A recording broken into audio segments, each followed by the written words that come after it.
రాజు. రాజు. ఆ? రాజు అండి. పాస్టర్ గారేనా? అవునండి. అదే బాప్టిజం తీసుకునే పని మీద ఫోన్ చేశాను. కేవలం ఇప్పుడు మనకి బైబిల్లో కొన్ని డౌట్స్ ఉన్నాయి సార్, అవి ఏమన్నా బాప్టిజం తీసుకోవడానికి. బాప్టిజం తీసుకోవడానికి సార్ బైబిల్లో నాకు కొన్ని డౌట్స్ ఉన్నాయి. చెప్పండి. అది మీ ద్వారా ఏమన్నా డౌట్స్ క్లియర్ అవుతాయని.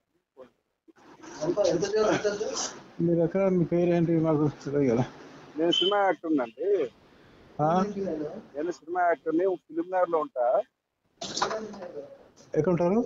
ఫిలిం నగర్ అండి, ఫిలిం నగర్. అహరోం గారేనా? అవునవును, ఫిలిం నగర్ ఉంటారు. ఫిలిం నగర్ లో ఉంటాను సార్. చెప్పండి. అదే కొంచెం బైబిల్ మీద ఒకవేళ ఉన్న అవగాహన ఉంటుంది కదా పాస్టర్ గారు కదా, కొంచెం డౌట్స్ ఉంటే క్లియర్ చేసుకొని బాప్టిజం తీసుకోవడానికి. బాప్టిజం తీసుకోవడానికా? బాప్టిజం తీసుకోవాలి. మీరు తీసుకున్నారా? తీసుకోలేదండి, తీసుకోవాలి. అందుకని నేను నా నెంబర్ ఎవరు ఇచ్చారు? వేరే వాళ్ళు ఇచ్చారు సార్. ఇట్లా నాకు బాప్టిజం కావాలంటే సరే ఈయన పాస్టర్ గారు అండి, ఈయనకి ఏమన్నా తెలుసు బైబిల్ తెలుసుకోండి, తెలుసుకున్నాక మీరు బాప్టిజం తీసుకోండి అంటే మీరు ఎక్కడికి పోతుంది చర్చికి? మీరు నాకు తెలియదు కదా. మీరు ఎక్కడ చర్చికి వస్తే మీరు చూసి, మీరు ఎట్లా ఉంటున్నారు అని చూసి ఇస్తారు. అది కాదండి. బాప్టిజం తీసుకోవడానికి ఏంటి ప్రాసెస్ ఏమైనా ఉంటుందా? బాప్టిజం తీసుకోవడానికి యేసు ప్రభువుని నమ్మి నువ్వు పాపక్షమాపణ పొంది, నీకు పాపక్షమాపణ అంటే పాపం చేసినోడు కానీ పాపం చేయలేదు కదా, నాకు క్షమాపణ అవసరం లేదు. బాప్టిజం కావాలంటే బాప్టిజం తీసుకోవాలా? అంటే మీరు పాపం చేయలేదు. చేయలేదా? చేయలేదు. సరే. పాపం అంటే ఏంటి సార్ మీ దృష్టిలో? పాపం అంటే ఏంటి మీ దృష్టిలో? అంటే బైబిల్ గ్రంథం ఏమని చెప్తుందంటే, నీతిమంతుడు ఒకరు లేరు, అందరూ పాపం చేసి దేవుడు అనుగ్రహించిన మహిమను పొందలేకపోతున్నారు అని. ఒకరు కూడా నీతిమంతులు లేరు అని అంటుంది. నేను నమ్ముకున్నప్పుడు నేనేం చేసిన, నేను బాప్టిజం తీసుకున్నప్పుడు చేసిన అంటే నాకు కూడా తెలియదు ఫస్ట్ గా.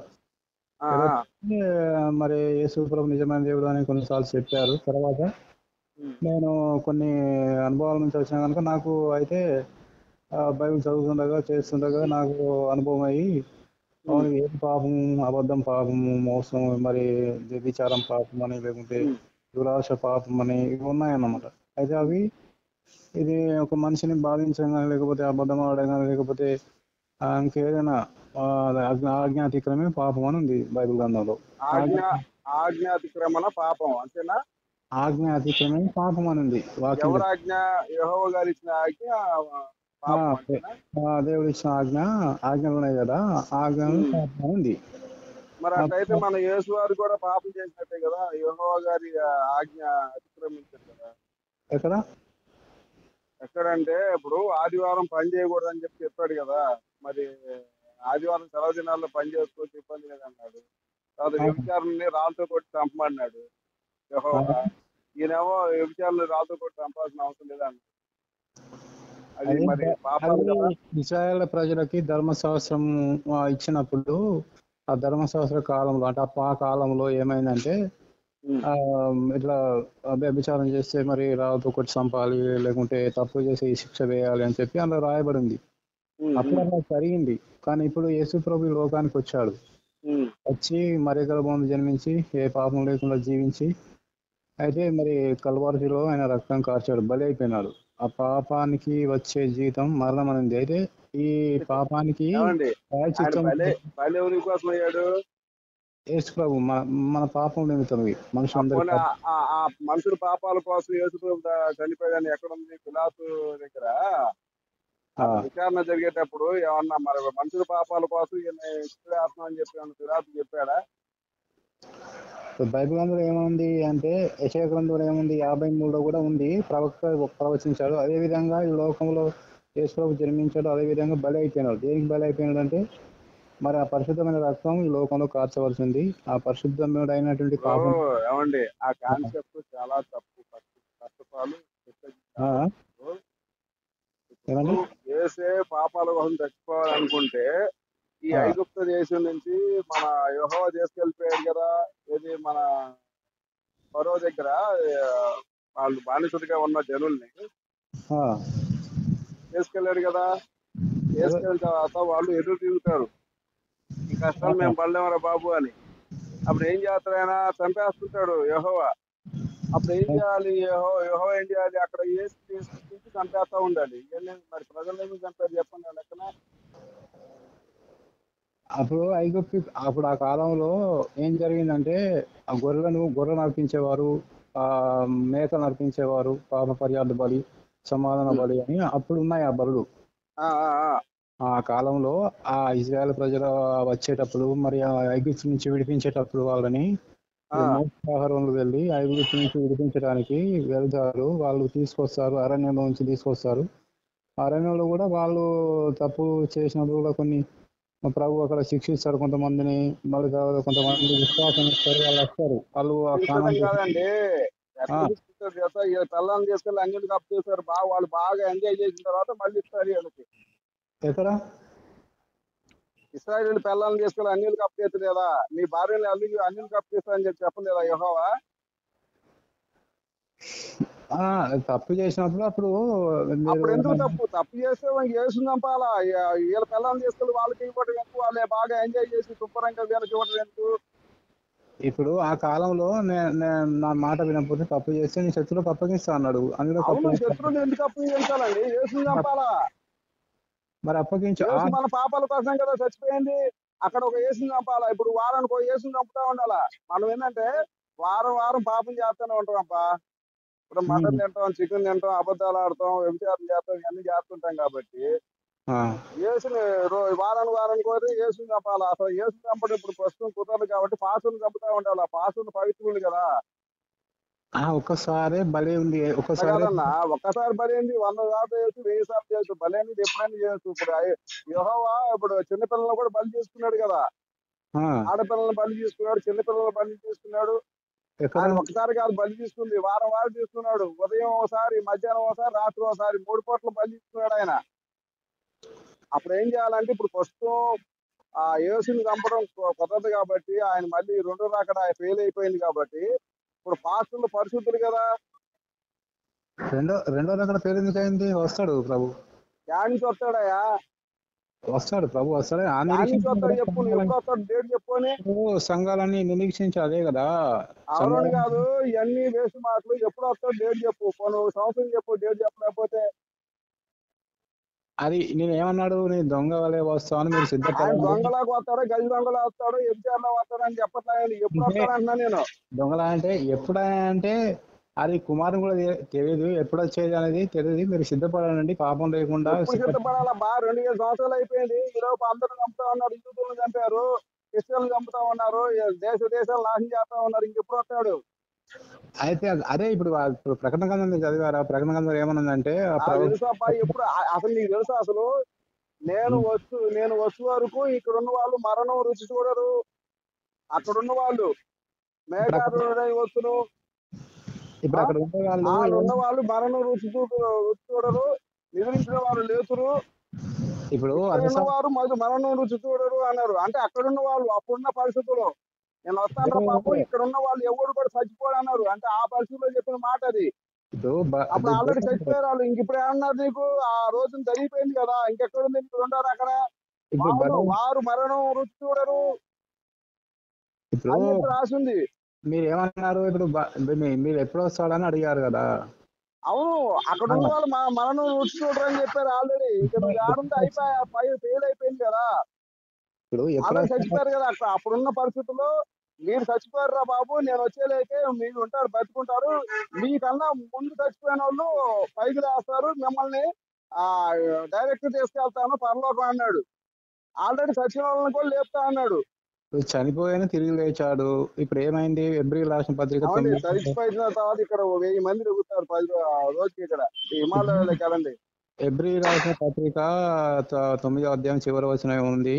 ఎన్ని వస్తుంది సార్? నాకు డేట్ చెప్పండి సార్.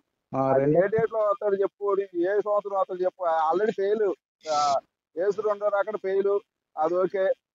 ఎందుకంటే నీకు కావాలంటే మీకు ఏ రోజు కొన్ని నువ్వు హైదరాబాద్ వస్తావంటే చెప్పు, హైదరాబాద్ కూర్చున్నావు ఓ రోజు మనం. ఎందుకంటే బాప్టిజం తీసుకోవాలి. I want baptism right now.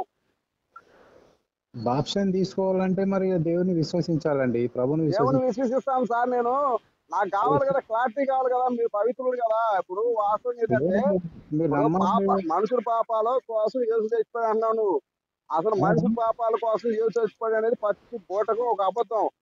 ఎందుకంటే ప్రజలను అడుగుతాడు, నీకు పస్కా పండగ రోజు ఎవరినైనా ఒకడు విడిచిపెడతారు వాళ్ళు. పస్కా పండుగ రోజు గజ దొంగని యేసుని ఇద్దరిని పెడతారు అక్కడ. అప్పుడు పిలాతు అడుగుతాడు ప్రజల్ని, యూదుల్ని, ఏమంటాడు? గజ దొంగను వదిలిపెట్టాలా యేసుని వదిలిపెట్టాలంటే యేసుని చంపాలంటాడు. ఎందుకు? అతను దేవుడి కన్నా గొప్పవాడు అన్నాడు. నేను రాజుని అన్నాడు. నువ్వు ఎప్పుడు రాజు అంటే నా రాజ్యం పరలోకం ఇక్కడ కాదన్నాడు. రాజు అంటే ఇక్కడ రాజు కానీ పరలోకంలో రాజే ఉంటాడు. అసలు పరలోకంలో ఎవడుంటాడు, ఎవడు చేస్తుంది? అందుకనే చంపారు సిలువేసి. కానీ నీ మనుషుల పాపాల కోసం చచ్చిపోయారు అని చెప్పి అక్కడ కొన్ని అధ్యాయం ఎక్కడుందో చెప్పు. నువ్వు ఎక్కడుందో నువ్వు చెప్పు. మనుషుల పాపం కోసం నేను చంపుతా అని చెప్పి పిలాతు ఎప్పుడన్నా చెప్పాడా? రోమిలకు రాసిన పత్రిక బైబుల్ ఉందా మీ దగ్గర? చెప్పు, బైబుల్ ఉంది చెప్పు.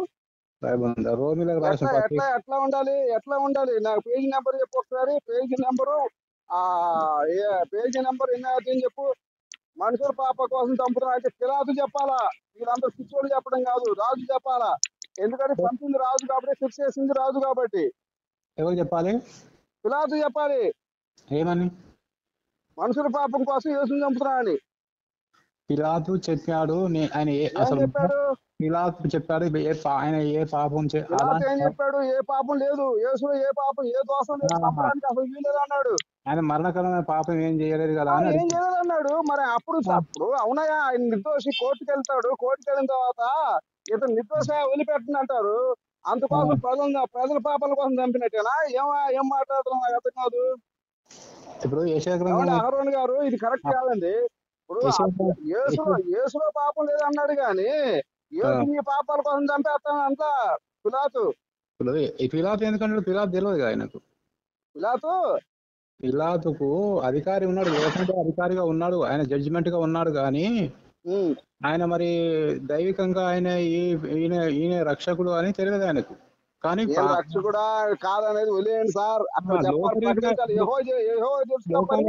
లోకంలో అధికారం యెహోవా అని చెప్పాలి కదా. అసలు నేను చచ్చిపోండ్రా మొర్రు అని మొత్తుకున్నాడు. నా దేవా నా చేయి ఎలా విడిచితివి? లోకంలో నీకు వీలైతే ఈ గిన్నె నా నుండి తప్పించు అంటాడు. ఆయన రక్తం, ఆయన కన్నీరు రక్తంలా కారింది. ఆయన చావడానికి అసలు ఇష్టం లేదు ఆయనకి. ఆయన చిత్తమే అని అన్నాడు కదా. అవును, ఏమన్నాడు? నాకైతే ఇష్టం లేదయా, నువ్వు చంపన్నాడు. నీ చిత్తం అయితే చంపమన్నాడు. మరి ఆయన నీ చిత్తం అంటే నాకు ఇష్టం లేదన్నా నేను. ఇప్పుడు రాజున్నాడప్పా, ఇప్పుడు ఉరేసుకునే వాడికి ఇప్పుడు రేపు చేసాడు. రేపు చేసినాడు నేను చచ్చిపోవాలనుకుంటున్నా. ఆడేం చేస్తాడు? కోర్టుకు పోతే ఆడు చంపుతాడు. బాబు నేను నాకు చాలని లేదు, నువ్వు చేసేదేముంది అన్నాడు. ఇప్పుడు యెషయా ప్రవక్త ఏమన్నాడు చూడండి. యెషయా గ్రంథం మీద ఉన్నది కదా, బైబిల్ ఉంది కదా. ఉంది నా దగ్గర. పేజీ నెంబర్ చెప్పు. యెషయా గ్రంథం ఎక్కడ? ఏం చెప్పాడు చెప్పు. యెషయా గ్రంథంలో యెషయా 614 పేజీ నెంబరు 53 అధ్యాయము 5వ వచనం చూడండి. ఏం చెప్పాడు చెప్పు. చూడండి మీరు ఆడ బైబిల్ ఉంటుంది చూడండి. చెప్పు. పేజ్ నెంబర్ 614 53 అధ్యాయము. యెషయా గ్రంథము 53 అధ్యాయము 614 53 అధ్యాయము. ఒక నిమిషం ఆగు. యెషయా గ్రంథము 53 అధ్యాయం 614 చూడండి. 614 ఏముందో ఒక నిమిషం ఆగు.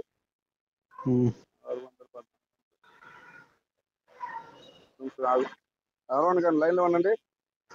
చూడండి, చెప్పండి.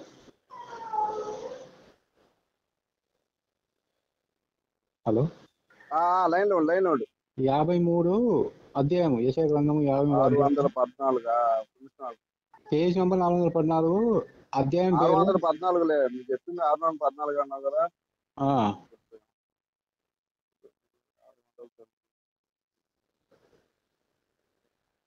14 తీసే చెప్పు. 53 6వ వచనం చదవండి. 6వ వచనంలో ఉంటది. అధ్యాయం ఏం అధ్యాయం ఇది? యెషయా 53 అధ్యాయం వచనమేమో 5 నుంచి చదవండి. 5 నుంచా? ఏముంది చెప్పు. 5, 6 ఫస్ట్ కాంచి 5. నా చదవండి. జనులు ఊరకయే ఎక్కడది? కొనిపోయబడి ఉన్నారు. వారిని మీరు ఏం చదువుతారు? మరి నువ్వు ఆ యెషయా గ్రంథం 5 అన్నావు. 5 కాదయ్యా, 53:5 అన్న. 53 అధ్యాయము 5వ వచనం. 614 పేజీ. 614 పేజీ అన్నావన్నా. 53 నుంచి 53 నుంచి మేము తెలియజేసిన సమాచారము అదే ఎవరు 5వ వచనం చదువు. 5వ వచనం నుంచి చదువు. 5వ వచనం. 5 చెప్పు. 5వ వచనం నుంచి చదువు. మన యత్రక్రియలను బట్టి అతడు గాయపరచబడెను, మన దోషములు బట్టి నలగొట్టబడెను, మన సమాధానమై శిక్ష అతని మీద పడెను, అతడు పొందిన దెబ్బల చేత మనకు స్వస్థత కలుగుతున్నది. మనమందరము గొర్రెల వలె త్రోవ తప్పిపోతిమి, మనలో ప్రతివాడు తనకిష్టమైన త్రోవను తొలగెను. యెహోవా తన అందరి దోషములు అతని మీద మోపెను. చూడండి, అతని మీద మోపాడు. ఎవరి దోషాలు? మనందరి దోషాలు యేసు ప్రభు మీద మోపాడు. యేసు ప్రభు మీద మోపాడు. ఇప్పుడు కూడా చచ్చిపోవాలి కదా ఆయన అన్నా. అది ప్రవచనం పలికాడు. ఆ ప్రవచనం పలికాడప్ప. ఇక్కడ కూడా అప్పుడు ఏది ప్రవచనం ఏది నెరవేర్లా అనుకుంటే అదే ఆ వచనమే శిలువలో వేయబడ్డాడు యేసు ప్రభు. ఆయన అట్లా అనుకుంటే యూద వంశంలో యేసు పుట్టాలా? ఆయన గాయపరచబడ్డాడు. ఆయన చెప్పి ఏమి నెరవేరలేదండి. ఆ వచనం నెరవేరని చెప్పు నువ్వు. ఆయన నెలకొడితే మన పాపం ఎట్లా నిలబడి చెప్పా? నువ్వు ఇవన్నీ ఎందుకు? నేను మహా పాపం చేశాను, నువ్వు పాస్టర్ కదా, నిన్ను ఏ విధంగా చంపితే నా దోషం పోయి చెప్పుకొని. ఇప్పుడు మనిషి సార్ ఈ వచనం ఉంది కదా, ఈ వచనాన్ని నేను కూడా నమ్ముతున్నా. నేను పాపిని, నేను పాపం చేశా, నువ్వు పరిశుద్ధుడివి, ఎందుకంటే నువ్వు బాప్టిజం పొందావు కాబట్టి పరిశుద్ధుడివి. కూడా బాప్టిజం తీసుకున్నాడు యోహాను దగ్గర, కాబట్టి ఆయన పరిశుద్ధుడయ్యాడు. నువ్వు కూడా బాప్టిజం తీసుకున్నావు కదా. బాప్టిజం తీసుకున్నంత మాత్రాన నువ్వు తీసుకున్నావు లేదా? ఇప్పుడు పాపివా పుణ్యాత్మ చెప్పు. నీతిమంతుడుగా ఎందుకబ్బా? నువ్వు పాపివా నీతివంతుడువా పరిశుద్ధుడువా కాదా చెప్పు. నువ్వు అంటే పాపిని తీసుకున్నాడు ఎవడు పరిశుద్ధుడు కాదా? నేను పాపినైనా పరిశుద్ధంగా అవునండి. నువ్వు పాపివా ఇప్పుడు పరిశుద్ధుడువా? పాపిని తీసుకుంటే పరిశుద్ధుడు అవుతాడా అవడా చెప్పు నాకు. ఎందుకు అయితే అంటే ఒప్పుకుంటే అవుతాడు. పాపాలు ఒప్పుకొని దేవుని సన్నిధిలో విశ్వసించి అవుతాడు ఎవరైనా. నేను పరిశుద్ధుడే కదా. నువ్వు కూడా అవుతావు. నేను అవ్వటం కదండి. నేను అవను. నేను బాప్టిజం నాకు కుదిరితే తీసుకుంటా, లేదు. నువ్వు పరిశుద్ధుడా కదా? నువ్వు కూడా విశ్వసిస్తే అవుతావు. ఎందుకండి నువ్వు పరిశుద్ధుడా కదా చెప్పు. నువ్వు ఎవరు? నువ్వు పరిశుద్ధుడా కదా? పాపం నీకు ఉందా లేదా? ప్రభువే చెప్పాడు నేను పరిశుద్ధునా కాదని. పరిశుద్ధుడు అని ఒప్పుకున్నావా లేదా? ఇవన్నీ ఎందుకు? నన్ను విశ్వసించిన వారందరూ పరిశుద్ధులు అన్నాడు. అంటే పాపాన్ని పరిహరించిన వారు, పాపాలు విశ్వసించిన వారందరూ. అందుకే నిన్ను ఎట్ట చంపితే మా పాపం పోయితే చెప్పు, ఆ విధంగా చంపుతావు. ఈ కోర్టుకి తీసుకెళ్ళి నిన్ను మొక్కలుగా నరిగితే నా పాపం పోయితే, ఉరేస్తే నా పాపం పోయితా, జైలు వేసి చంపితే పోయితా, నీకు విషం పుట్టి చంపితే నా పాపం పోయితే చెప్పు. నన్ను చంపే కానీ యేసువే నా పాపాలు కూడా చనిపోయాడు. యేసు ఆ కాలంలో చచ్చిపోయాడు 2000 సంవత్సరాల తర్వాత. ఇంకా 2000 తర్వాత చాలా మంది పాపాలు చేస్తా ఉన్నారు కదా. యేసు అక్కడ చచ్చిపోయాడు. ఆ పాపాల కోసం. అక్కడున్న జనాంగం చాలా తక్కువ. అక్కడికి ఆయన పని జరిపోయింది యెహోవాకి. ఇప్పుడు ఎవరిని చంపనవసరం లేదు. ఎందుకు అవసరం లేదా? నీ సిద్ధాంతం ఏంటి కదా? ఇంకొకరిని చంపితే నా పాపం పోయితే అన్నప్పుడు నిన్నెందుకు చెప్పకూడదు? యేసు ప్రభు చనిపోయాడు. యేసు ప్రభు పోయా స్వామి, నువ్వు యేసు ప్రభు కన్నా గొప్పవాడివి నా దృష్టిలో. కాదు, నేను ఒప్పుకుంటా. నువ్వెందుకు ఒప్పుకోవు? నువ్వు కాదండి, నేను ఒప్పుకోను. యేసు గారి కన్నా నువ్వు పరిశుద్ధుడివి, ఆయన కన్నా నువ్వు గొప్పవాడివి. నిన్ను ఎట చంపితే నా పాపం అయితే చెప్పు. అట్లా బైబుల్ చెప్తలేదు. బైబుల్ చెప్పిందా అని ఏదో బైబుల్ చెప్పింది. ఇప్పుడు బైబుల్లో మరి లోతు కూతురు సెక్స్ చేశారు, నువ్వు చేస్తావా? యెహోవా దావీదు భార్యని కొడుకులు తీసుకెళ్లి 1000 మంది చూతంగా వంగబెట్టి నుంచోబెట్టి సెక్స్ చేయించాడు. మనం చేస్తావా? యెహోవా చేసిన పనులేగా ఇవన్నీ. ఇప్పుడు అందరికంటే బైబుల్లో ఉన్నాయి, నువ్వు చేయగలవా? ఇప్పుడు నీకు బిడ్డలు ఉన్నారు. ఎవడో తప్పు చేశాడా? పాప ఆడెవడో ఏం పేరు దావీదా? దావీదు ఏదో సైనికుడు భార్య పోయాడు పాపం, వాడికి ఏదో వాడికి సెక్స్ ఏదో కనిపిస్తుంది ఆయనలో, సైనికుడు భార్య తెచ్చుకున్నాడు, ఏదో సెక్స్ చేసాడు, కడుపు వచ్చింది. తప్పు చేసింది ఎవరు వీళ్ళిద్దరిలో? తప్పు ఎవరు చేశారు? సైనికుడు భార్య తప్పు చేసిందా, దావీదు తప్పు చేశాడా? ఎక్కడ దావీదు వృత్తాంతం తెలుసా తెలియదా నీకు? దావీదు తప్పు చేస్తే ఆయన శిక్షిస్తాడు దేవుడు. తర్వాత ఎవరిని శిక్షించాలా? క్షమాపణ కోరుతాడు మళ్ళీ. ఎవరు కోరారు? దావీదు కోరాడా? క్షమాపణ కోరాడు. క్షమించాడా? మరి క్షమించాడు. మళ్ళీ నాకు హృదయానందం కలగజేయి. క్షమించాడా? క్షమించాడు కనుక మరి ఇప్పుడు అట్లా కదా, క్షమిస్తే మరి పిల్లోడు ఎందుకు చంపాడు? ఇద్దరు పుట్టిన పిల్లోని. దానికి మరి మరి బాబును అయితే మరి పురుటి బిడ్డ ఏం చేశాడా? యెహోవాను మొహాలు మొత్తం పోసాడా? చిన్న బిడ్డ, పుట్టిన బిడ్డ. ఇప్పుడు ఆయన అయితే శిక్షించలేదు. మరి ఆయన తప్పు. ఇప్పుడు వీళ్ళిద్దరు తప్పు చేశారు. చిన్న పురుటిలో పెట్టిన బిడ్డ పసిగొట్టు, నెత్తురు గడ్డ. ఆ పిల్లోడు ఎందుకు చంపాల్సి వచ్చింది? యెహోవా చెప్పు. యెహోవా మొహాన్ని ఏమైనా ఉచ్చపోసాడా? అది ఆయన తీర్పులు మరి అట్లా ఉంటాయి. మరి ఆయన తీర్పు పిల్లలు చంపాల్సిన అవసరం ఏంది? దావీదు భార్యను తీసుకెళ్లి కొడుకులకి సెక్స్ చేయించాల్సిన అవసరం ఏంది? కొండ పెట్టంతో సెక్స్ చేస్తావా మనం? ఇప్పుడు ఆయన దేవుడు సెక్స్ చేయగలవా? దేవుడు చేసిన తీర్పులు ఎవరు? దేవుడు ఎట్ట అవుతాడా? నువ్వు దేవుడు అని నువ్వు మతం మాట్లాడకుండా ప్రపంచంలో అందరూ మతం మాట్లాడతావు. నువ్వు తప్పు ఎవడు చేసినా తప్పే, దేవుడనేవాడు చేసినా తప్పే. నేను ఒక్కని కాదు, ప్రపంచ వ్యాప్తంగా ఎంతో మంది మూర్ఖులు ఉన్నారు. నువ్వు ఇప్పుడు వాడెవడో పెంట తింటావు, నువ్వు తింటావా? అన్ని దేశాల్లో కూడా ప్రభు వాడెవడో పెంట తింటాడా? ఆడికి ఆ పెంట ఇష్టం బాగా, ఎవడన్నా ఏరితో తింటాడు, మనం తింటావా? సరే, ఇప్పుడు నీకేం కావాలి? బాప్టిజం తీసుకుంటావా? బాప్టిజం కావాలయా? బాప్టిజం తీసుకుంటే యేసు ప్రభువుని నమ్ముకో. నమ్ముతా. ఈ ప్రశ్నల సమాధానం చెప్పు నువ్వు. ఏం ప్రశ్న? దావీదు భార్యని కొడుకులతో ఎందుకు సెక్స్ చేయించాడు యెహోవా? దావీదు కొడుకుల చేత దావీదు భార్యల్ని అందరూ చూస్తుండగా ఎందుకు సెక్స్ చేయించాడు చెప్పు నాకు. లోతు కూతుళ్లతో సెక్స్ ఎందుకు చేయించాడు యెహోవా చెప్పు నాకు. అన్నాజనులతో సెక్స్ ఎందుకు చేయించాడు యెహోవా చెప్పు నాకు. బైబుల్లో ఉంది కాబట్టి నమ్మమంటున్నావు. బైబుల్లో ఇవి కూడా ఉన్నాయి, ఇవి నువ్వు చేస్తావా? చేయగలవా? ఆయన చేయించడం లేదు, దేవుడు అట్లా చేయించడం లేదు, చేయించడు అట్లా. ఏం చెప్తావు నువ్వు? దావీదు బండ పెట్టాదా కొడుకుల దగ్గర? చెప్పలేదా? దావీదు నువ్వు సాటుగా నువ్వు చేసావు, నువ్వు సైనికుడు భార్యతో. నీకు కావాలంటే ఇంకా చాలా మంది అమ్మాయిలను తెచ్చావని నువ్వు మంచిగా ఎంజాయ్ చేసేవాడు కదా. నువ్వు ఈ పని చేసావు కాబట్టి నీ భార్యని నీ దగ్గర వాళ్ళకి అప్పగిస్తా అని చెప్పలేదా? అన్నాడు కానీ మళ్ళీ తర్వాత సెక్స్ చేసా లేదా కొడుకులు? అది ప్రవక్తతోనే అన్నాడు. ప్రవక్త మరి అయిపోయిందా లేదా? అది జరిగింది. మరి అది తప్పా కాదా చెప్పు నువ్వు. ఏది ఏ తప్పు? కొడుకులకి అప్పగించడం తప్పా కాదా కన్న తల్లుల్ని? ఇప్పుడు ఆయన తీర్పు స్వామి, ఇప్పుడు ఆయన తీర్పు చేసినాడు. మరి ఎవరు ఆయన తీర్పు కరెక్టేనా? దేవుడు తీర్పు చేసినప్పుడు దేవుడు న్యాయవంతుడే కదా. దేవుడు న్యాయం. కొడుకుల దగ్గర పంట పెట్టొచ్చు ఎవరైనా? కొడుకుల దగ్గర తల్లు వేసుకోవచ్చా దెబ్బ? సరే, మరి అది నీకే, మరి నీ చట్టం ఏమో తెలియదు మరి నాకు. మరి సరే, ఇది నీ నీచ చట్టమా? ఇది కరెక్టా? సరే, మరి ప్రభు అట్లా మరి స్వామి, ఇది తప్ప కరెక్టా న్యాయమా చెప్పు. నువ్వు న్యాయం అయితే నువ్వు కూడా చేయాలి, తప్పు అయితే నువ్వు చేయొద్దు. ఇది తప్పు అంటే నువ్వు చేయడానికి లేదు, ఇది న్యాయం అయితే నువ్వు కూడా చేయాలా. ఏంటి ఏ న్యాయం? ఇది కొడుకుల దగ్గర తండ్రితో సెక్స్ చేయడం, కూతురు దగ్గర తండ్రి సెక్స్ చేయడం, ఇది తప్ప అని ఒప్పుకుంటే అది చేయొద్దు. నా దృష్టిలో తప్ప. ఎవరన్నా పరాయి పిల్ల అన్న అంటే అన్నే నాకు.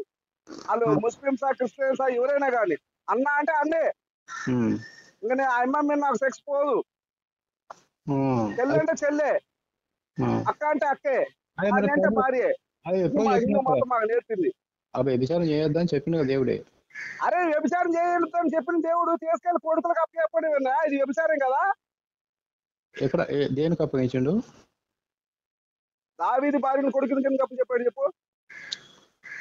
ఇప్పుడు గదంతా కాదు, ఇప్పుడు నీకేం కావాలి అసలు చెప్పు. బాప్టిజం కావాలయా? బాప్టిజం కావాలంటే నీ దగ్గర ఉన్న పాస్టర్ ఉన్నారు కదా అక్కడ, ఎవరన్నా లేరా? నువ్వే పెద్ద పాస్టర్వే. లేదు, ప్రపంచంలో పోకపోయినా నువ్వే పెద్ద పాస్టర్ నాకు, నా దృష్టిలో. అందుకే నీ చేశా. అంత పెద్ద పాస్టర్ కాదు నేను. ఈ ఒప్పుకోవాలా నువ్వు? ఇవన్నీ వద్దు, నువ్వు కరెక్టే కాదా, యెహోవా చేసిన తప్ప ఒప్ప చెప్పు, నాకు ఏం వద్దు. నేను పెద్ద పాస్టర్ తప్పు అయితే కాదు. నేను కూడా నువ్వు కరెక్టేనా అని చెప్పి నీకు నేను ఇప్పుడు అన్న మాట ఇప్పుడు క్షమాపణ చెబుతా.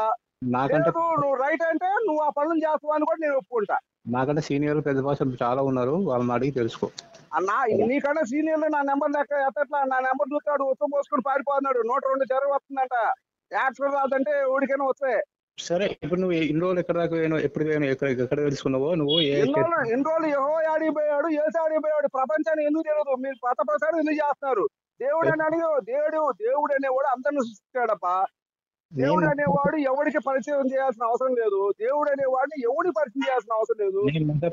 తండ్రిని కొడుకు పరిచయం చేయాల్సిన అవసరం లేదు. తల్లి అయ్యా ఈయన నీ కొడుకు, నీ తండ్రి అని అది తెలుసు, ఈడు మా డాడీ అని.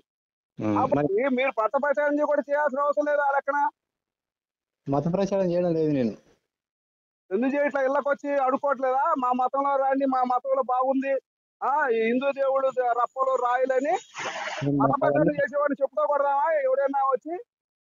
అవన్నీ మతం అని చెప్పాము. మత ప్రచారం చేసేవాడిని చెప్పుతో కొడదామా? మతము అనేది నేను చెప్పాను తప్ప. మతం కాకపోతే ఏంటది? క్రిస్టియానిటీ రిలీజియన్, అది కట్టపడక రిలీజియన్, అది ముస్లిం రిలీజియన్, అది హిందూ అనేది రిలీజియన్, అది నువ్వు కాదనట్టంటావు. సరే, నువ్వు మాట్లాడుతున్నావు, మరి నువ్వు మాట్లాడే తెరవు. సరే ఊకో మరి. నాకు కరెక్ట్ సమాధానం